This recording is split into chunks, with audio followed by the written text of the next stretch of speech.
Hey everybody, in this video we're going to cover speech delivery. So I'm going to switch over to the presentation slides.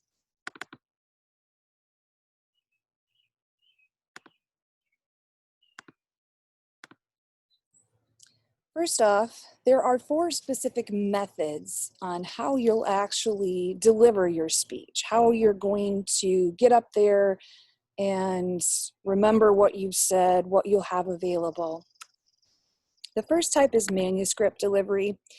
I don't actually allow you guys to do this. I do not want to see you reading from a manuscript. Your outline or your speech should not look like an essay. So try to remember that this is a public speaking class, not a public reading class. So you're going to avoid this entirely, but you can be at least aware of the fact that it does exist. So really, you're just going to stand up in this particular style and read straight from a script. The problem with this is that you miss out on a lot. You start to sound very monotonous. You aren't incorporating as much nonverbal communication into it, and you just don't seem as engaged. So that's the reason why we're going to avoid this type of delivery in particular. Memory or memorization is another one. Some people choose to memorize their speech entirely.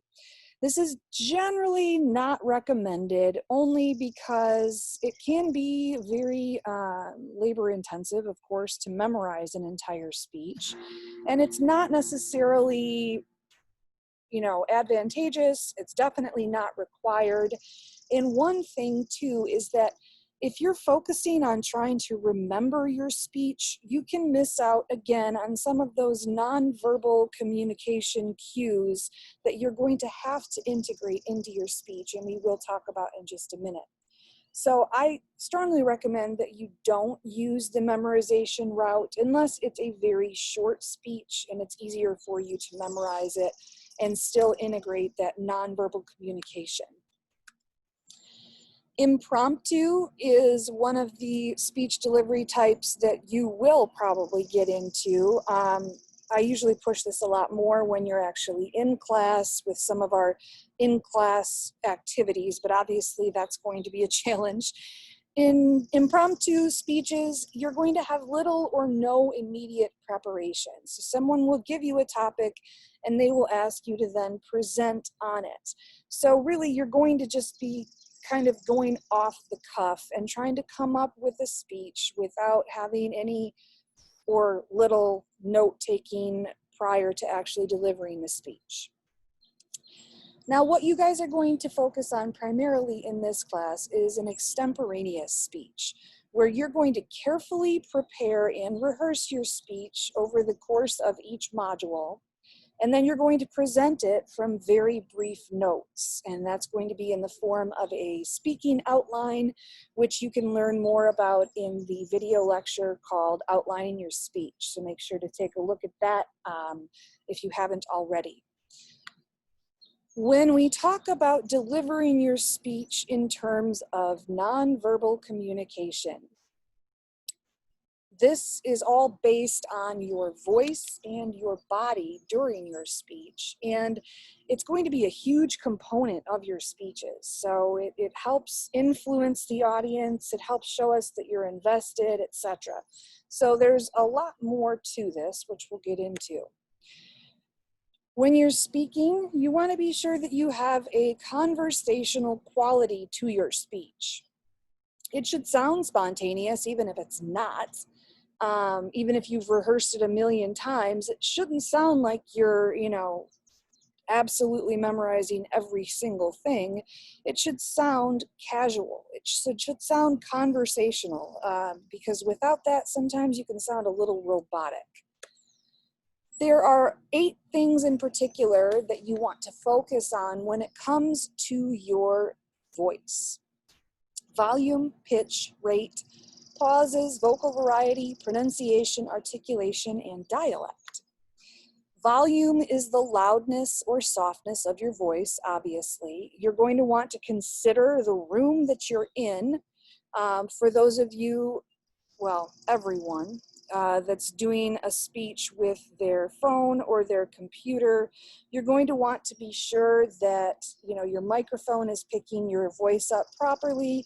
And if you need to adjust the volume accordingly of your voice in order to project, in order for people to hear you properly. So volume is a big thing. If it's in person, you need to modify the volume based on how big the room is, how many people are there, how much ambient noise is going on around you.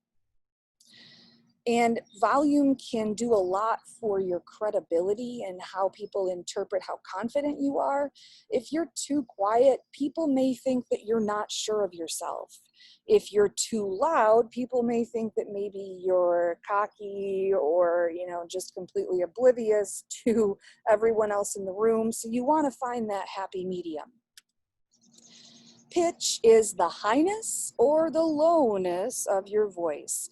And pitch variety is very important because without it, you're going to come off sounding very monotone. And I'm sure everybody has experienced one of those people in their lives that when they're giving some kind of public speech, they don't consider pitch and it ends up putting everybody to sleep. So you want to have a certain level of variety in your pitch, and it will be based on your subject, on the context of the situation, etc. But there should be at least some element of pitch variety.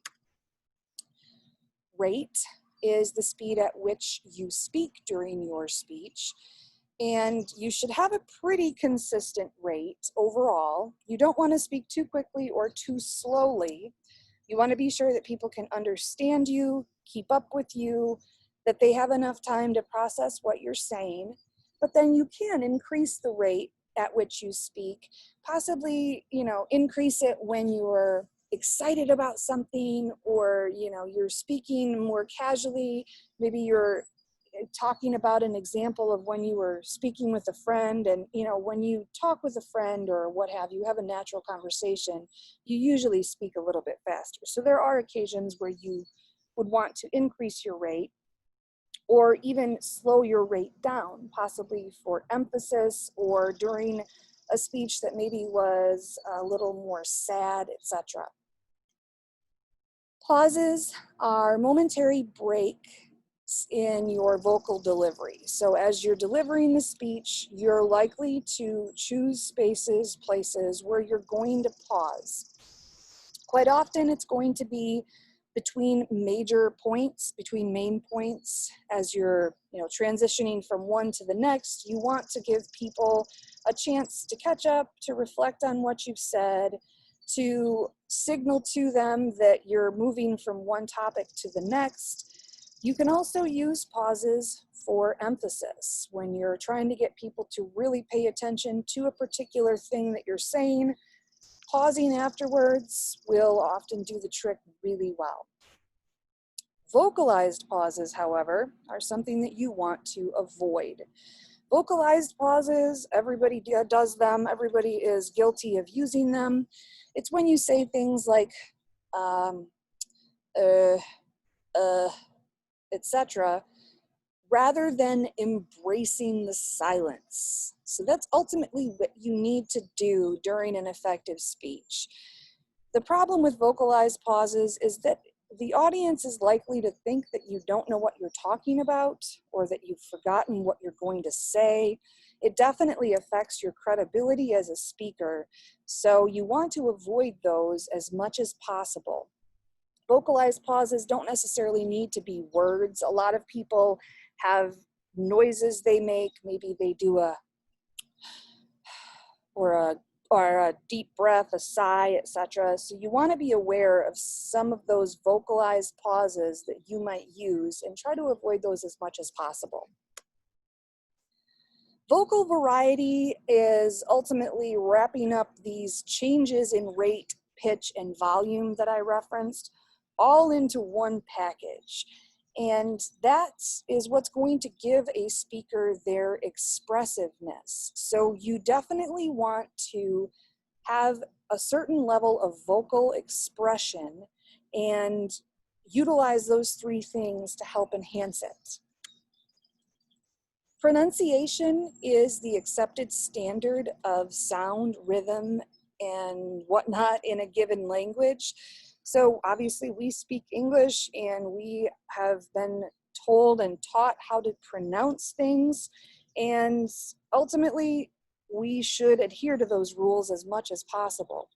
If you are not sure of how to pronounce a word, look it up. Go on Google, search for it, and then do pronunciation afterwards, and it will give you a video pronunciation. Sometimes there's going to be more than one pronunciation. Try to look for the one that's probably voted as most highly reviewed, or voted, has the highest review. And just be aware of how you're pronouncing things. It's actually pretty crazy how many words we mispronounce and we don't even realize it. There's a list of commonly mispronounced words in the back of your textbook, and it's quite interesting to take a look at that and sometimes realize you've been saying something wrong your whole life.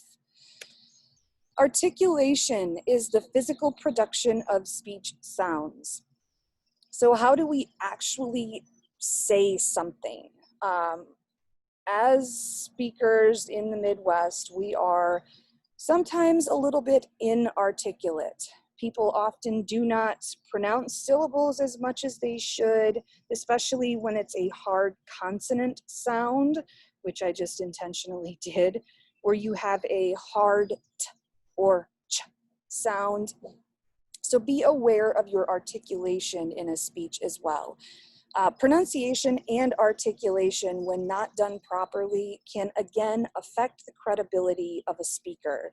It can make people think that they don't know what they're talking about, or that potentially they may even be unintelligent. So you want to be aware of those things. Dialect is the variety of language that's distinguished by accent, grammar, and vocabulary. So being aware of your dialect. In the Midwest, we have a pretty standard dialect, so we are fortunate in that. But sometimes if you are from a different region within the country, there may be different vernacular, different dialect that's used, and you want to adjust accordingly so that you can match your audience, match the context. Your body also influences your delivery, your personal appearance, your movement, your gestures, and your eye contact. Oh, I'm going to go back. I thought I had more. Your personal appearance, obviously, you don't want to be disheveled. You want to be nicely dressed. You want to appear as if you give a crap. Your movement, you want to move around to a certain extent, but you don't want to move around too much. If you have too much movement during your speech, it can become distracting. People are watching what you're doing rather than listening for what you're saying. So be aware of that, but then you also don't want to stand rigid like a statue, because that can be equally distracting. So you want to be casual, you want to move around, as if you were, again, engaging in a conversation. Your gestures, you want to use your hands and your face to a certain extent to signal, maybe for emphasis, or to, you can just imagine somebody using their hands, putting them up in the air and using that for emphasis, etc. We commonly use gestures as we're engaging in normal conversations. So if somebody isn't using gestures, it's a little awkward.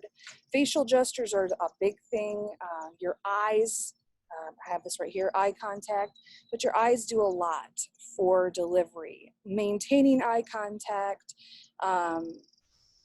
looking around the room, that's probably not going to be applicable to this particular class, but when you do have a room of people, you want to scan the room. You don't want to spend too much time staring at one person and creep them out, but scanning to a certain extent, making eye contact with people, looking confident, etc. All of those things are going to enhance your delivery.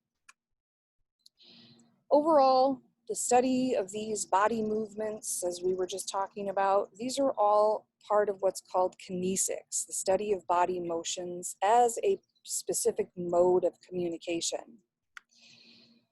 So as you're practicing your delivery skills, practice is key.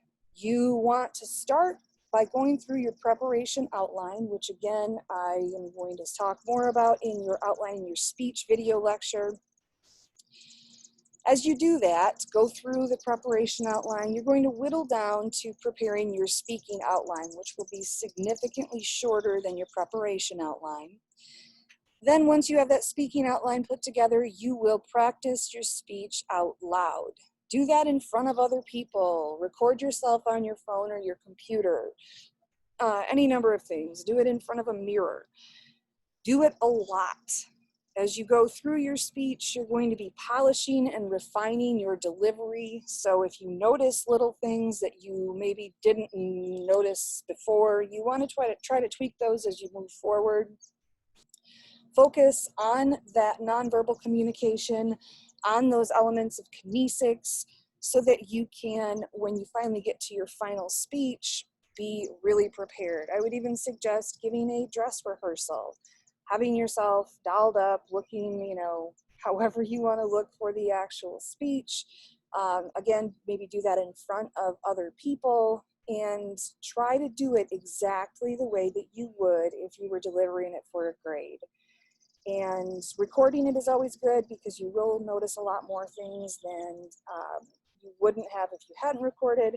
And then also it will help you to gauge how long your speech is actually going to be, and then cut that down or add in a little bit more if you need to. Okay, so, oh, stop sharing my screen. Sorry.